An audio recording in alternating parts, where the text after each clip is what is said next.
우리의 마음속에 주의 성령으로 채워주시고 어두운 것에는 떠나가게 하시며 온전히 말씀을 사모할 수 있는 간절한 심령들 되기를 원합니다. 임마누엘 찬양대를 통해서 들려주신 저 거룩한 성호가 우리의 닫혀진 마음의 문을 활짝 열어주옵시고 우리 예배를 받으시는 하나님 앞에 기쁨으로 나아가며 우리의 신앙의 고백과 다짐과 결단이 있어지기를 원합니다. 종을 세워주셔서 감사하고 예수님 이름으로 기도드립니다. 아멘. 주부를 보시면 인공지능이 나옵니다. 컴퓨터 시스템에 인간이 갖고 있는 가장 좋은 재능들, 지식들, 그런 기능들을 컴퓨터에 다 담아두고 그것으로 하여금 어떤 질문도 어떤 대답도 다 할 수 있도록 그런 시스템을 말하고요. 지금은 아바타를 세워놓고 사람 대신 아바타가 설교를 하고, 그리고 우리가 많이 들어보셨을 거로 생각합니다. 우리의 모든 삶 속에 얼마만큼 인공지능이 지금 가까이 와 있는지, 또 하나는 오늘의 기계 시스템을 통해서 우리 연세 많은 분들은 바로 옆에 커피집에 가서도 커피 한 잔 못 삽니다. 기계를 다룰 줄 몰라갖고. 돈 안 밀어요. 또 커피 안 나와요. 그죠? 그런 시스템으로 바꿔지고 있는데, 오늘이 대림절 둘째 주일이고 우리에게는 회개의 주간이에요. 다시 오실 주님 앞에 우리가 가장 정결한 신앙으로 나가야 되는데, 오늘의 현상이 얼마나 더러워지고 악해지는지 우리는 다시 돌아보고 이 시대를 알아야 됩니다. 이라크는 바벨탑을 쌓은 곳에 바벨론 성을 쌓고 있고요. 사우디아라비아의 네온시티, 그리고 지금 하마스 이스라엘 전쟁, 정말 하나님의 택함 받은 백성들, 선민들이 하는 일들이 아니라 전부 이슬람교 쪽에서 하고 있다는 것. 그런 나라에서 석유가 쏟아져서 그들의 엄청난 부를, 물질을 통해서 이 땅 위에서 지상에 낙원을 세우려고 하는 그들의 모습, 과거에 잃어버렸던 그 왕국을 다시금 되찾기 위해서 힘쓰는 저들 앞에 오늘 우리 기독교는 인공지능을 통해서 또 엄청난 도전을 받고 있습니다. AI 교회 아바타 목사 설교 장면을 보겠는데, 다음 장면 보세요. 지금 교회입니다. 독일 교회인데, 독일 어느 교회냐 하면은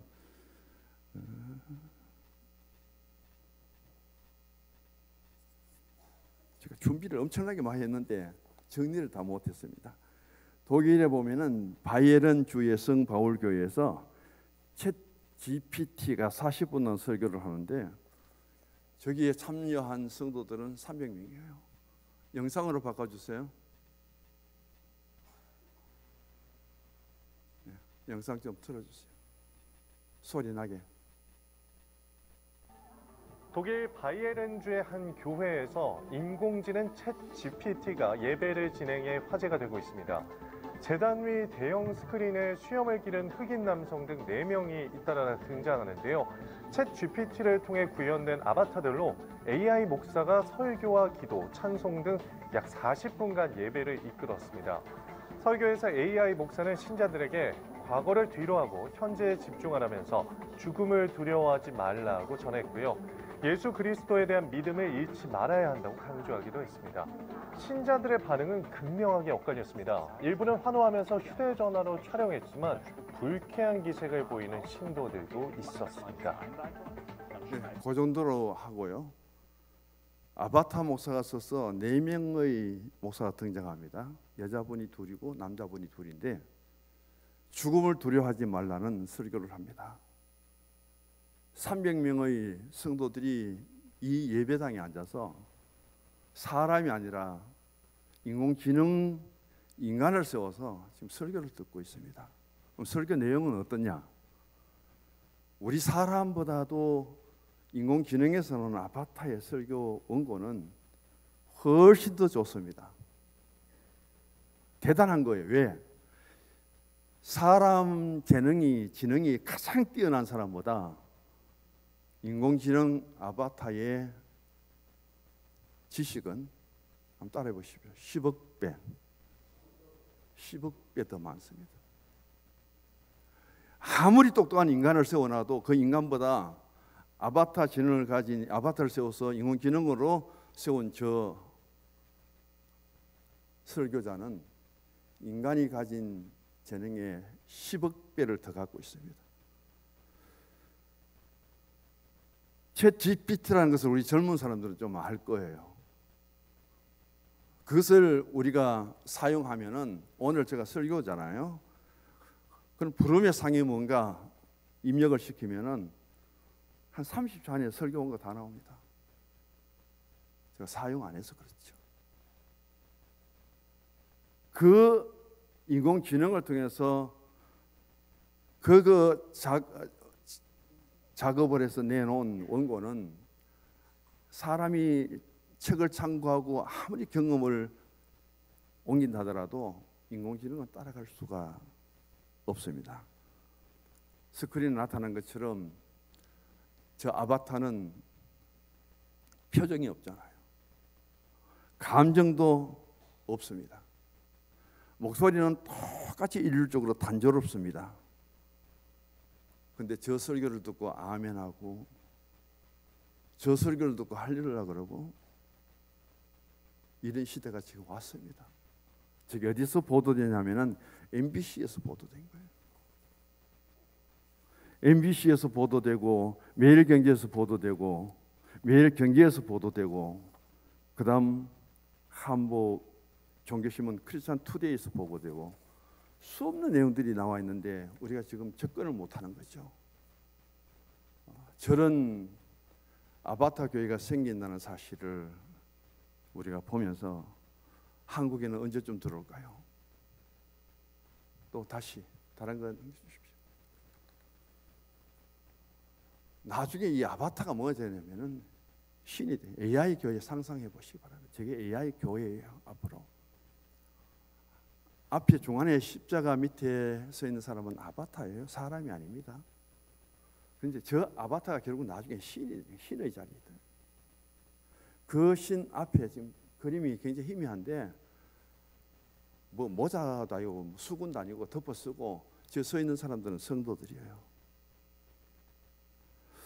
아바타 신 앞에 우리가 어떤 신앙의 모습으로 서서 지금 인공지능 앞에 인간이 저런 모습으로 서게 된다는 사실 끔찍하죠.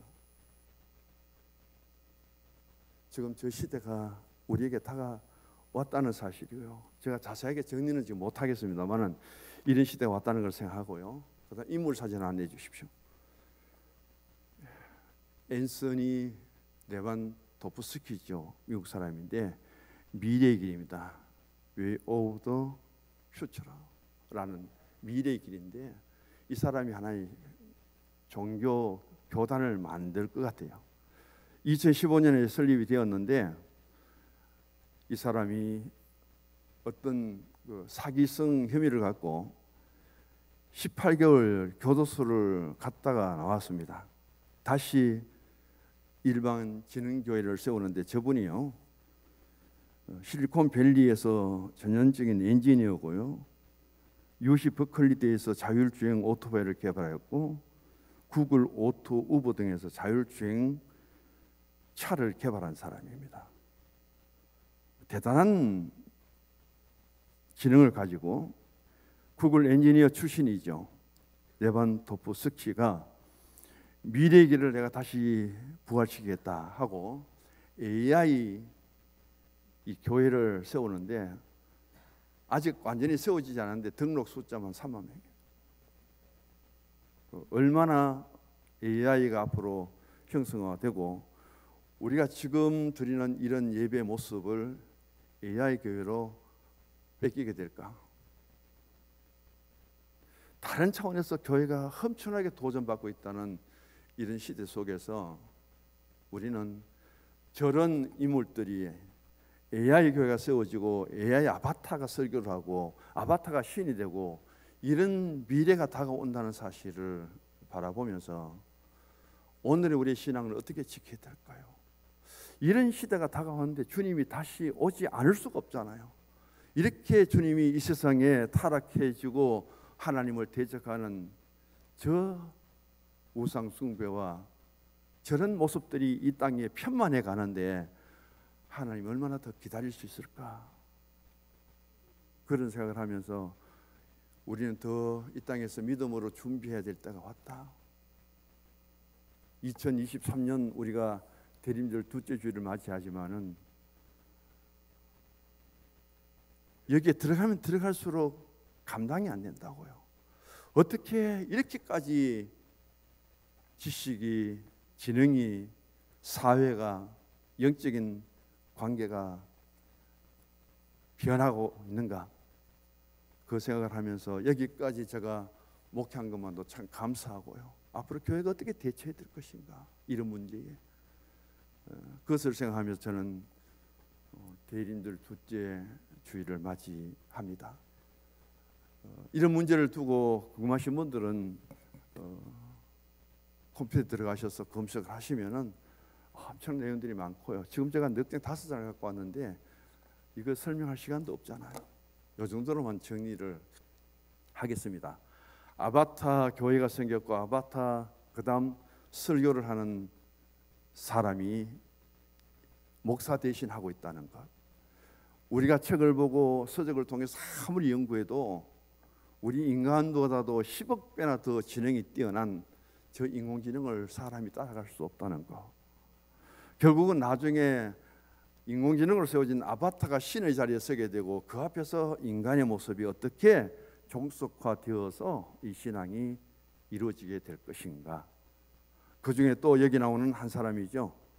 이제 네반 도프스카히라는 이런 사람들은 굉장한 지능자입니다. 이 사람들은 굉장한 기술자예요. 이런 사람들이 인공지능을 통해서 교단을 만듭니다. 교파를 만들어 버려요. 우리는 AI 교회다. 그리고 우리 교회 이름은 미래의 길이다. 지금까지의 길하고는 다르다. 종교도 신앙도 여기까지 우리가 믿음으로 하나님은 하나님이고 예수님이 구세주다는 이 길, 이 신앙의 길이 아니라 다시 새로운 길, 앞으로 열리게 될 미래의 길은 어떤 것인가? 이 제목 하나만 두고도 이런 교파를 만나는 하나만 듣고 여기에 들어올 수 있는, 들어오고자 하는 사람들은 신청하십시오 하니까 한순간에 3만 명이 신청해요.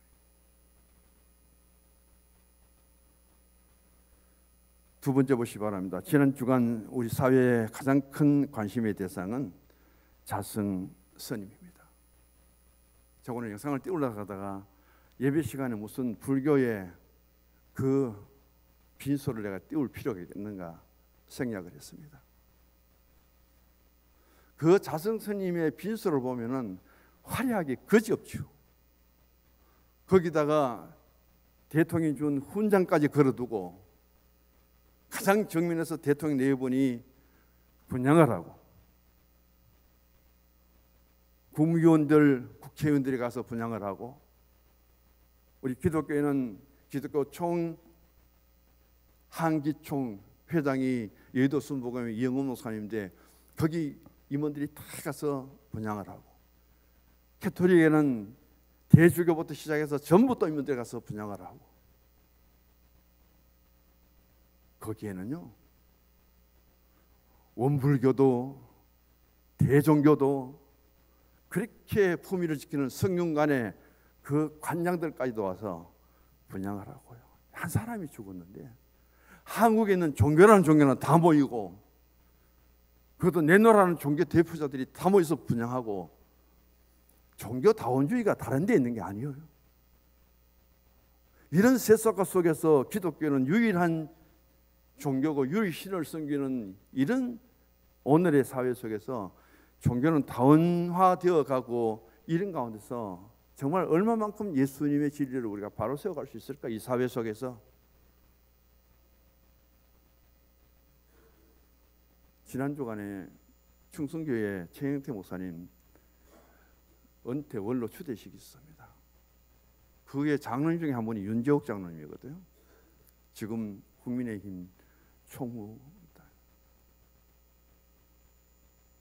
그분이 축사하고 인사를 하면서 그 이야기를 하더라고요. 제가 장로지만 어디 간다고요? 동아사에도 가야 되고 불교에도 가야 되고, 그럴 때에 하나님 앞에 기도하고 믿음으로 살았던 장로님의 그 신앙과 나의 서야 될 자리와 거기에서 자신의 처신 어떨까요? 요 정도만 할게요. 그걸 이야기하시더라고요. 오늘 저는 이 자성 스님에 대해서 몇 가지를 말씀드리면서 이런 종교라는 것을 제시하면서 왜 기독교가 필요하고 우리가 기독교를 믿어야 되고 예수님 안에서 우리에게 주어진 소망은 주님밖에 없고 우리는 하나님 나라를 반드시 들어가야 되는가 하는 그 문제를 여기서 다시 한번 결정 지을 수밖에 없다는 것을 저는 전하고 싶습니다.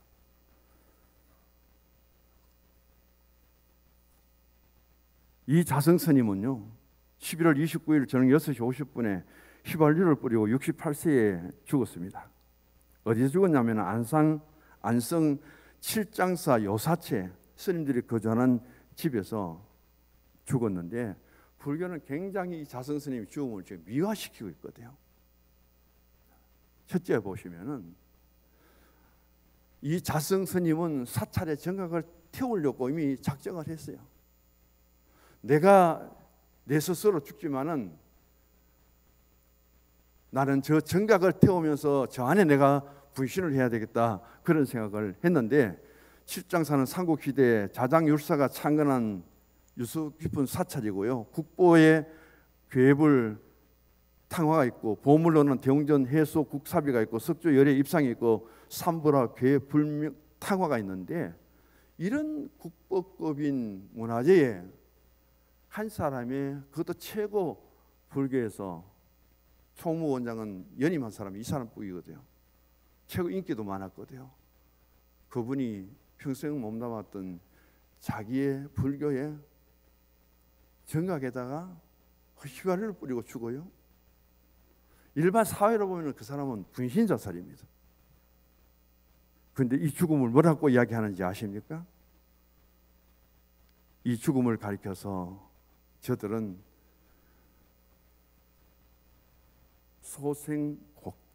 소생공양이라고 하죠. 불교에서 그들의 삶 속에서 승려가 문화재를 태웠다는 것도 문제인데, 그 다음 승가 공동체의 재산인데, 이 사람은 그곳에다가 자기를 거물을 태우면서 죽습니다. 소신공양이라. 분신자살인데 불교는 미화시켜서 소신공양이라는데, 그 뜻이 뭐냐면은 자기 의지로 부처께 몸을 바치는 것이 소신공양이다. 평생을 믿음으로 살던 불교의 스님으로 살다가 마지막은 자기 몸을 부처께 바쳤다. 그 다음에 자기가 불에 타서 죽었기 때문에 이 죽음은 자화장이다. 불에 태워 죽이는 것을 화장이라 하죠. 그런데 자기 스스로 불에 타서 죽었다 해서 자화장이라고 하고, 자기 몸을 스스로 불태워서 부처께 드렸다고 해서 소신공양이라고 그렇게 말하죠. 조계종사는 이분이 남긴 유서 중에서 가장 자랑스럽게 한 장 노란 종이에 쓴 내용을 발표를 했습니다. 띄울 수 있나요? 같이 한번 읽어볼까요? 잘 안 보입니다. 저는 탄무, 탄은, 향린, 각자 얼마요? 2억씩을 출연해서 뭐 한다고요? 토구를 복원해 주도록 언제까지? 25년까지. 그리고 사인 탁 하고 넘겼습니다. 저 불교 스님들의 불명이거든요. 자기가 정각을 태워서 자기는 소실이나 완전히 불태워놓고 자기 제자들에게 명령을 내립니다. 네가 한 사람 2억씩 내. 그리고 25년까지는 내가 태운 이것보다 더 좋은 정각을 짓도록 해. 그리고 자기 사인하고 죽어버렸습니다.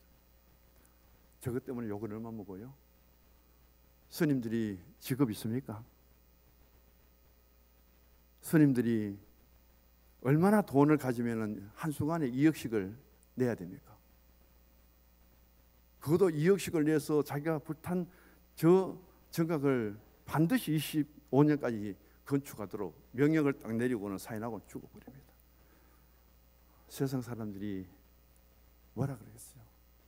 야, 조계종의 스님들 참 돈 많네. 한 번에 2억씩을 바칠 수 있는 그분들은 재산을 얼마나 가졌을까? 그 스님들은 어떻게 살까?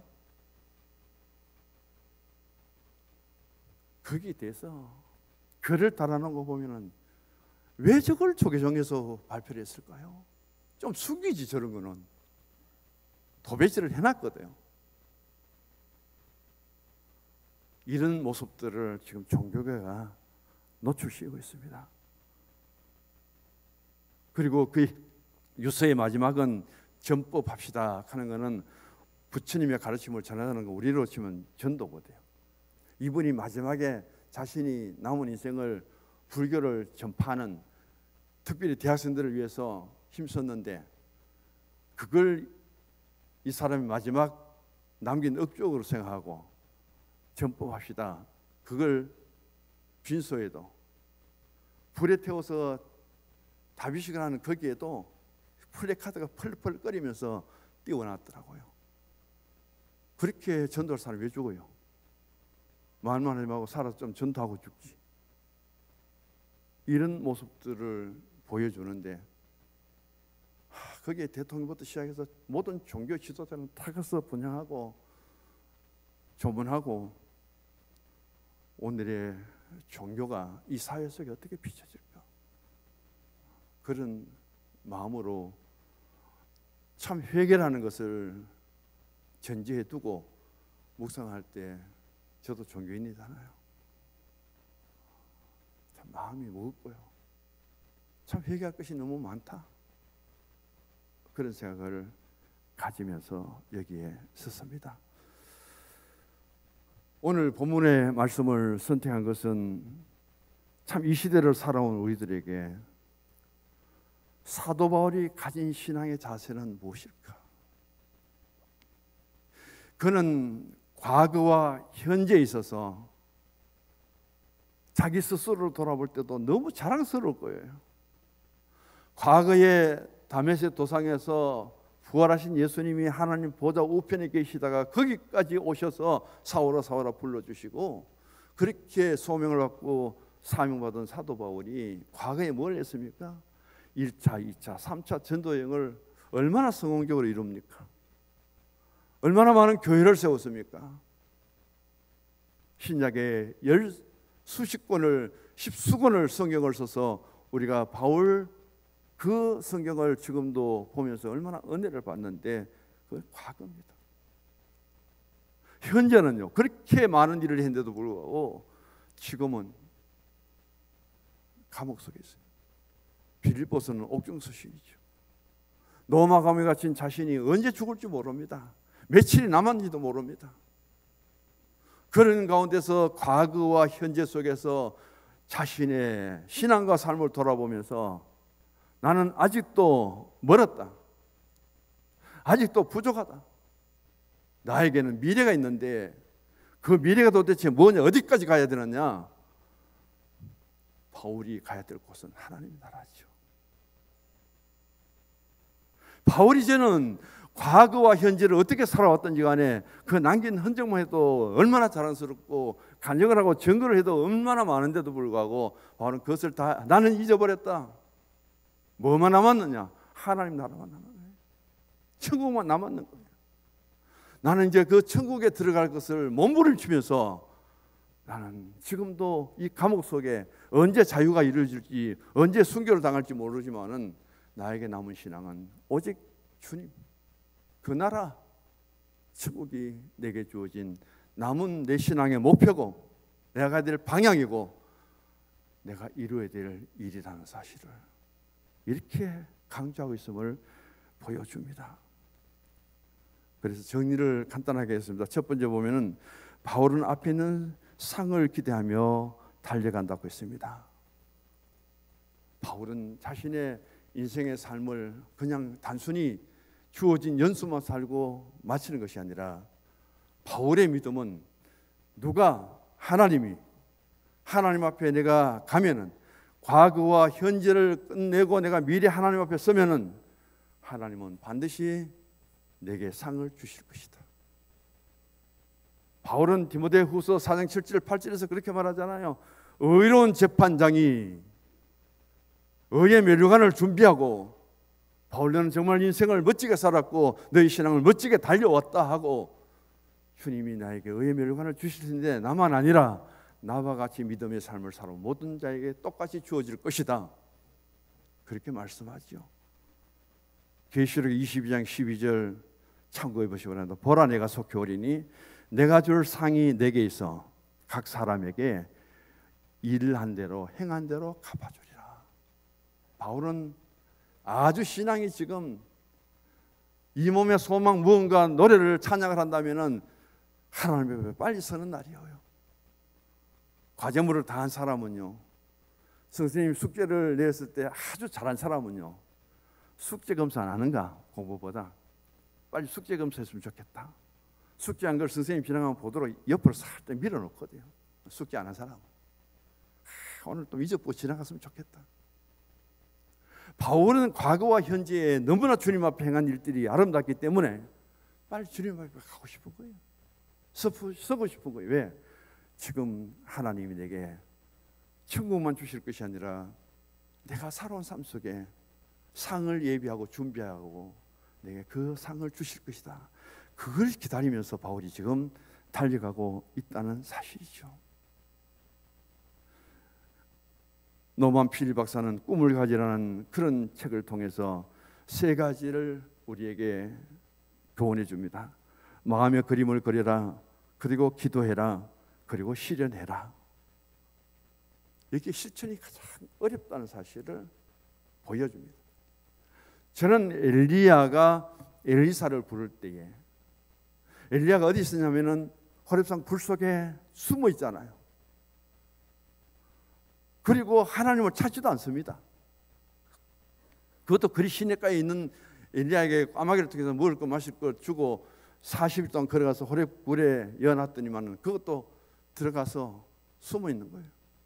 바람도 그리고 불도 지진도 일으켜 보았지만은 그 하나님 계시지 않더라. 스틸 스몰 보이스, 고요하고 작은 소리, 그 음성에 듣고 엘리야에게 하나님 세 가지 명령 내립니다. 네가 여기 있어도 되느냐? 빨리 네 후계자 세워라. 이스라엘 왕을 빨리 세워라. 할 일이 얼마나 많은데 여기 있느냐고. 그래서 엘리야가 엘리사를 후계자 세우고 승천하잖아요. 그럴 때 엘리사의 모습을 보시기 바랍니다. 소를 갈고 밭을 갈고 있습니다. 그때 엘리야가 지나가면서 엘리사야 나를 따르라, 그 말 한마디에 엘리사는요 소를 갈고 밭을 갈 때, 소를 몰고 밭을 갈던 그 일을 딱 멈춰버립니다. 그리고는 뭘 합니까? 자기가 지금 밭을 가던 소를 잡아서 사람들을 불러다가 잔치를 베풀고요, 쟁기를 끌던 그 쟁기를 다 잘라가지고 불에 태워버립니다. 왜 이렇게 했느냐면은 엘리사는 이제 엘리야의 부름을 받고 후계자 되었는데 내가 이 사명을 따라가면은 다시는 내가 돌아오지 않는다는 거예요. 다시는 돌아와서 쟁기 붙들고 소 몰고 나는 이 일을 하지 않겠다. 하나님 부르심을 통해서 엘리야의 뒤를 내가 따라 선지자가 되었기 때문에 엘리야의 갑절의 은혜를 받고 능력을 받아서 나는 이 사명을 위해서 출발하노라. 그 각오가 엘리사에게 있더라고요. 빌셀터 이 노만 필 박사가 이야기하는 것은 그예요. 우리가 마음에 믿음을 두고 마음에 어떤 지도를 그리고 그림을 그린다면 그걸 위해서 기도해라. 하나님 확신 주시면 중요한 것은 행함으로 실천을 해라. 바울은 오늘 자신의 과거도 화려하고 현재까지도 자랑스럽지만은 이걸 다 잊어버리고 내 앞에 남은 겁니다. 하나님 나라 천국이죠. 내게 상줄 하나님이 기다리시는 그곳을 향해서 나는 달려가는 것이 나의 삶의 목표다. 신앙의 목표다. 한 해가 저물어가고요. 대림절 앞으로 남은 2주를 지나게 되면은 성탄절을 맞이합니다. 주님 오신 날이죠. 두 번째는 바울은 앞에 있는 상을 기대하며 열심히 달렸다. 12절 14절 달렸다는 말씀 두 가지 뜻이 있습니다. 하나는 아직도 나는 더 성숙하고 하나님 앞에 해야 될 일이 남았다는 것이고, 그 다음 내가 지난 과거와 현재를 참 잘 살아왔지만은 나의 삶의 나의 신앙에 오점이 있다. 오류가 있다. 바울은 평생 회개도 그 회개에 못한 것이 있죠. 나는 죄인 중에 괴수다. 나는 죄를 지은 사람 중에 최고로 많이 죄를 지었는데 그 죄를 그대로 두면 나는 용서받을 수 없는 심판 자리에 있을 수밖에 없는데 그 주님이 나를 부르셔서 이 사도로 세워주신 것, 그렇게 주를 위해서 일했지만은 죄인 중에 내가 괴수다. 그걸 잊지 않고 일했기 때문에 열심히 일할 수 있었고 열심히 달려갈 수 있었고 그걸 바로 여기에서 고백하고 있습니다. 세 번째 보면 목표죠. 12절에 13절에 14절에 표대를 향해서 달려가지요. 예수께 잡힌 바 된 것을 잡으려고 달려가지요. 그 다음 표대를 향해서 달려갑니다. 12, 13, 14 똑같이 우리에게 주신 말씀은 달려간다. 달려간다. 현재까지 내가 한 일들도 많지만은 지금 여기에서 과거를 되새기며 자랑할 것이 아니라 과거를 던져버리고 지금 이 자리에서 내가 달려갈 곳이 어디냐, 뭘 위해서 달려가야 되느냐, 내 방향은 어디고 내 목표는 어디냐, 그것에 대한 결단을 우리에게 보여주고 있습니다. 교회력으로는 이제 오순절이 다 지나갔고 이제 대림절은 시작입니다. 지금 시작해서부터 2024년이 우리에게 다가옵니다. 어떻게 우리의 모습들을 바라볼까요?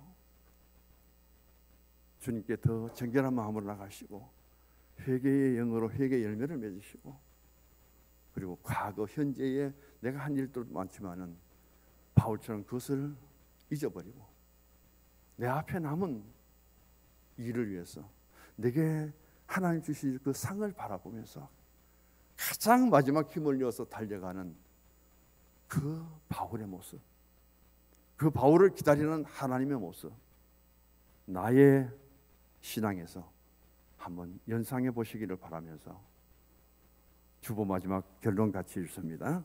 신앙인의 가장 숭고한 책무는 열심히 살아가는 신앙과 삶의 모습이다. 남아있는 신앙과 삶의 길에 열심을 갖고 분명한 목표를 세우고 부르심의 상을 기대하며 함께 달려가는 성도가 되십시다. 아멘. 하나님, 대림절 둘째 주일입니다. 회개의 촛불을 켰습니다. 오늘 우리는 이 세상에서 영적으로 그리고 물질적으로 육체적으로 엄청난 도전을 받고 있습니다. 유혹을 받고 있습니다. 영적인 문제에 다가오는 이 엄청난 도전 앞에 앞으로 우리는 이 신앙을 어떻게 지킬 것이며 하나님의 교회가 어떻게 든든히 서갈 수 있으며 세상의 풍파와 유혹에 얼마나 우리 자신들을 믿음에 세울 수 있을까? 시간마다 때마다 이 몸의 소망 무언가 오직 주님밖에 없고 하나님 나라를 상속받는 그 복을 결코 잃어버리지 않도록 우리 스스로를 돌아보며 더 열심을 품고 주를 섬기며 영적으로 준비 잘 할 수 있는 우리 성서중앙교회 성도님들 되게 하여 주옵소서. 예수님 이름으로 기도드립니다.